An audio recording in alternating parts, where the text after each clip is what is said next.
सभी भाइयों, बहनों, माताओं, बुजुर्गों, सबको मेरा नमस्कार, अस्सलाम वालेकुम।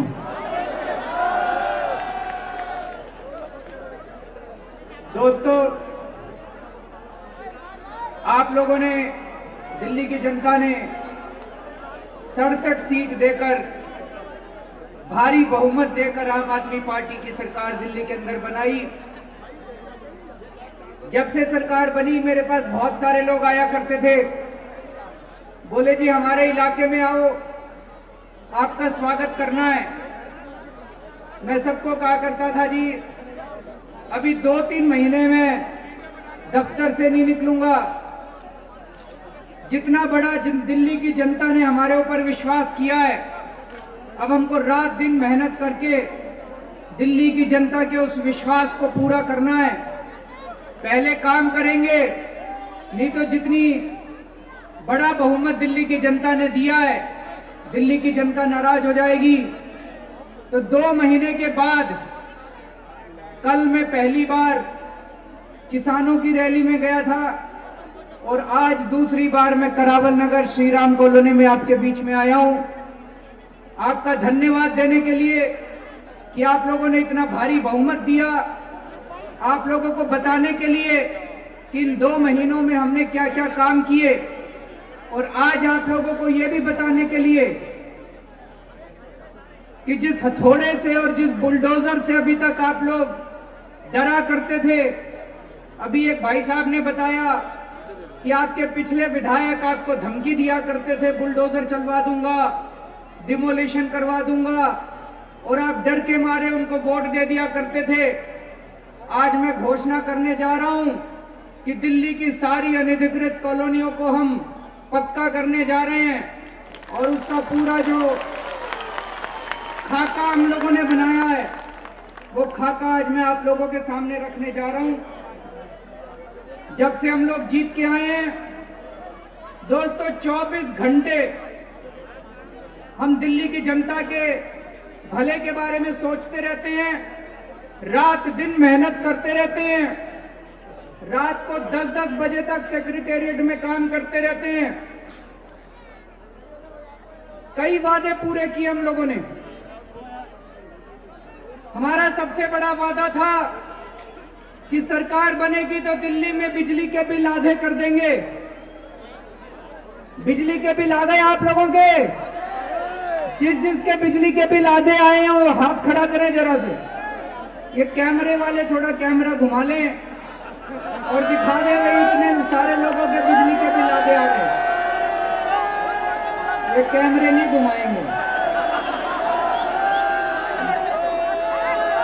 तो दोस्तों, हमने पहला वादा पूरा किया, बिजली के बिल आधे कर दिए।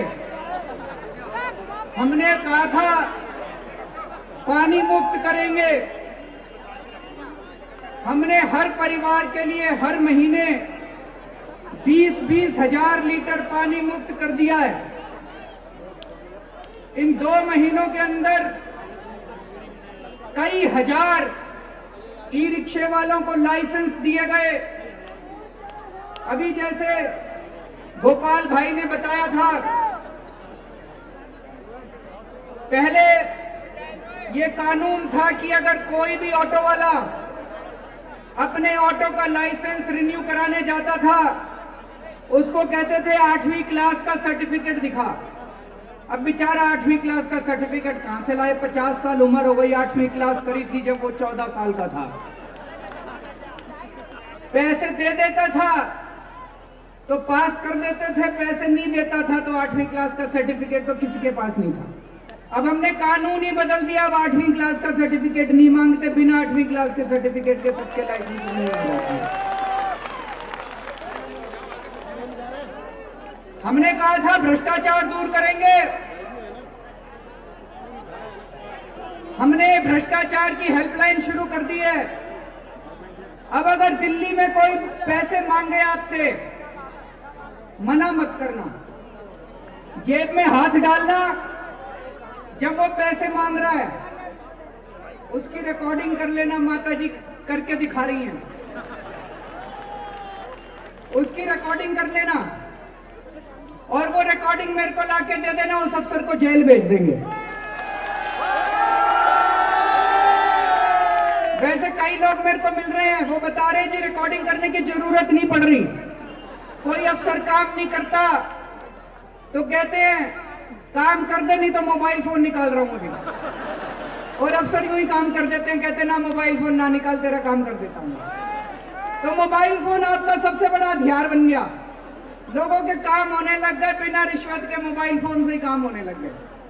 तो ये बहुत बड़ा काम हो गया जी। और एक और चीज बता दूं, इस बार गर्मियों के लिए हम लोगों ने बहुत बढ़िया प्लान बनाया, बहुत बड़ा प्लान बनाया है। इस बार गर्मियों में आपको पानी की किल्लत नहीं होने वाली है। आपके करावल नगर के विधायक कपिल मिश्रा जी को दिल्ली जल बोर्ड का उपाध्यक्ष बना दिया गया है। उन्होंने दिल्ली के हर इलाके का मुआयना करा लिया है और पूरी प्लानिंग कर ली है कि किस इलाके में कितने बजे टैंकर जाएगा, कहां रुकेगा, वहां ऐलान कर दिया जाएगा भाई इतने बजे टैंकर आएगा। और पानी की इस बार कोई कमी नहीं होने वाली है। कपिल मिश्रा और मैं और मनीष सिसोदिया तीनों मिलकर पूरी दिल्ली की मॉनिटरिंग करेंगे, कहीं दिल्ली में पानी की इस बार कमी नहीं होने वाली है। जैसे ही मैं मुख्यमंत्री बना, मुख्यमंत्री बनने के 10 दिन के अंदर मैंने ऑर्डर पास कर दिए थे कि भाई दिल्ली के अंदर किसी का घर नहीं तोड़ा जाएगा, किसी की झुग्गी नहीं तोड़ी जाएगी। हमने ये वादा किया था चुनाव के पहले, किसी का घर नहीं टूटने देंगे, किसी की रोजी रोटी नहीं जाने देंगे। हमने वो वादा पूरा किया। अब आपको चिंता करने की जरूरत नहीं है, किसी का घर नहीं टूटने देंगे। लेकिन आप लोगों से एक छोटी सी गुजारिश है भाई साहब, जितने घर दिल्ली में हैं, जितनी झुग्गियां दिल्ली में, जितने अनऑथराइज्ड कॉलोनी में घर हैं, उनको तो पक्का करेंगे, जितनी झुग्गियां उनको पक्के मकान बना के देंगे। लेकिन इसका मतलब ये नहीं कि और नए नए झुग्गी डाल लो, नहीं तो इसका तो कोई अंत नहीं है। सरकार भी कितने पक्के मकान बना के देगी, गलत तो नहीं कह रहा जी। अब आपकी जिम्मेदारी है, आपको देखना है आपके पड़ोस में कोई नया मकान नहीं बनना चाहिए, कोई नई झुग्गी नहीं डलनी चाहिए। आपको देखना है अब नई कॉलोनियां नहीं कटनी चाहिए दिल्ली के अंदर।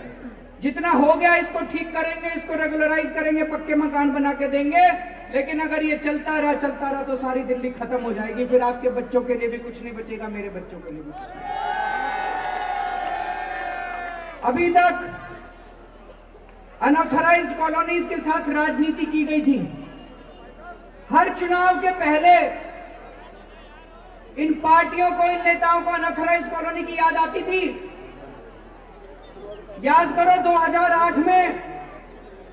2008 के चुनाव के पहले कांग्रेस ने कहा था, मार्च 2008 में शीला दीक्षित ने कहा था सारी कॉलोनियां पक्की कर देंगे। उन्होंने प्रोविजनल सर्टिफिकेट भी दिए थे। मैं पूछना चाहता हूं, 5 साल उसके बाद कांग्रेस ने राज करा, कोई कॉलोनी पक्की हुई क्या? रजिस्ट्रियां होनी चालू हुई क्या? विकास होना चालू हुआ क्या? बैंक के लोन मिलने चालू हुए क्या? झूठ बोला कांग्रेस ने। और अभी इन चुनाव के पहले 8 महीने तक बीजेपी वाले कहते रहे कॉलोनियां पक्की हो गई, बोले कॉलोनियां पक्की हो गई। मैं बीजेपी वालों से पूछना चाहता हूं, रजिस्ट्रियां होनी चालू हो गई क्या? नहीं हुई रजिस्ट्रियां। झूठ बोलते थे ये लोग। इन्होंने अनऑथराइज्ड कॉलोनी वालों को केवल वोट बैंक की तरह इस्तेमाल किया है। क्यों नहीं करते थे ये कॉलोनियां पक्की? अगर हम ये काम कर सकते हैं, इन लोगों ने क्यों नहीं किया? जब मैं इनके नेताओं से मिलता हूं तो ये कहते थे जी अगली बार भी तो वोट लेना है, चुनाव के पहले फिर हम इनके पास जाएंगे और कहेंगे तुम्हारी कॉलोनी पक्की कर देंगे। झूठ बोलते थे ये। पहली बार ऐसे हो रहा है कि चुनाव जीतने के तुरंत बाद कोई पार्टी आपके बीच में आके कह रही है कि हमने आपको वादा किया था, हम आपका वादा पूरा करने के लिए आ गए। दिल्ली की आधी से ज्यादा आबादी अनऑथराइज्ड कॉलोनियों में रहती है। हमने अनऑथराइज्ड कॉलोनियों को पक्का करने का काम शुरू कर दिया है।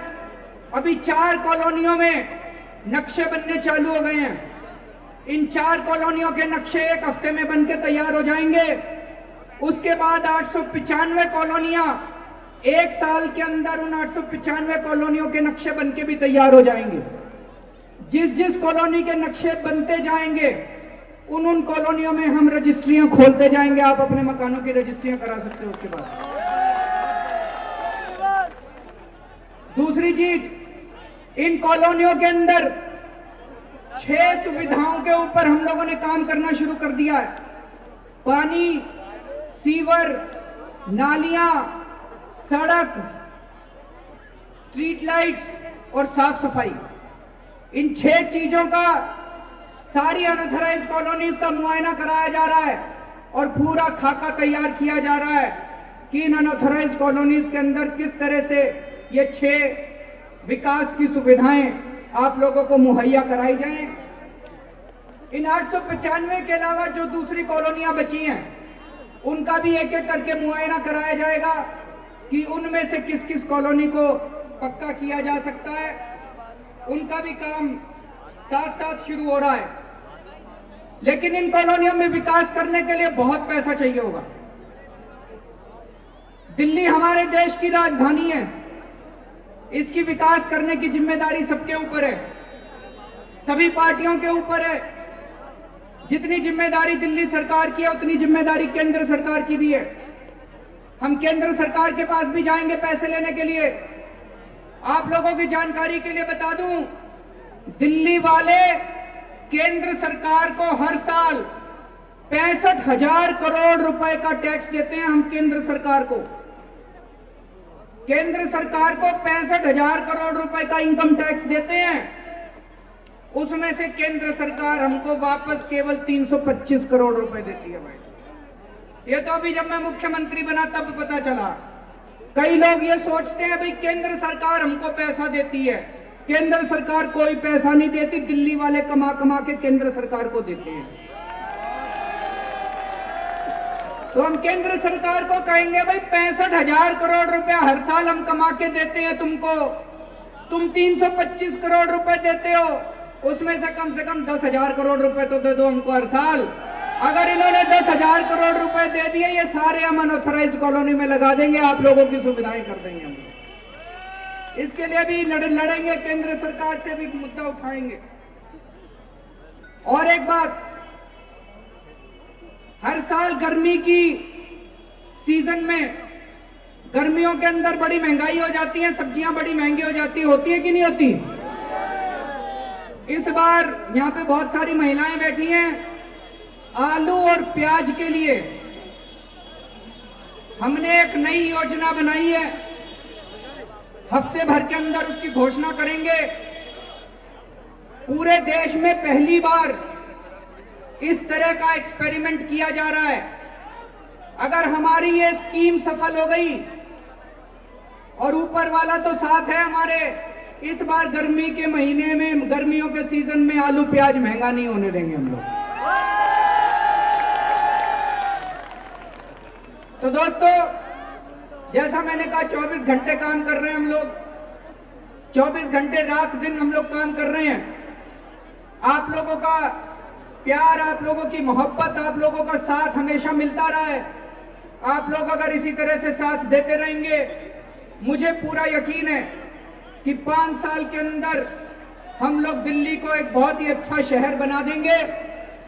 अंत में एक छोटी सी बस बात कहना चाहता हूं कि हम लोग पूरी कोशिश कर रहे हैं जी, लेकिन जैसा गोपाल भाई ने बताया, बहुत बड़ी बड़ी ताकतें हमारे पीछे लगी हुई हैं।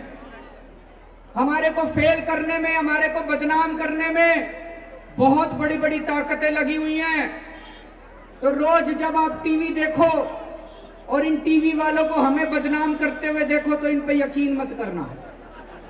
गलत तो नहीं कह रहा जी? इन पे यकीन मत करना। ये अपना धर्म कर रहे हैं, हम अपना धर्म कर रहे हैं, सब लोग अपना अपना धर्म कर रहे हैं। और बस इसी तरह से आप लोग अपना प्यार, अपनी मोहब्बत बनाए रखना। हम लोगों की जरूर जीत होगी। बहुत बहुत शुक्रिया। जय हिंद।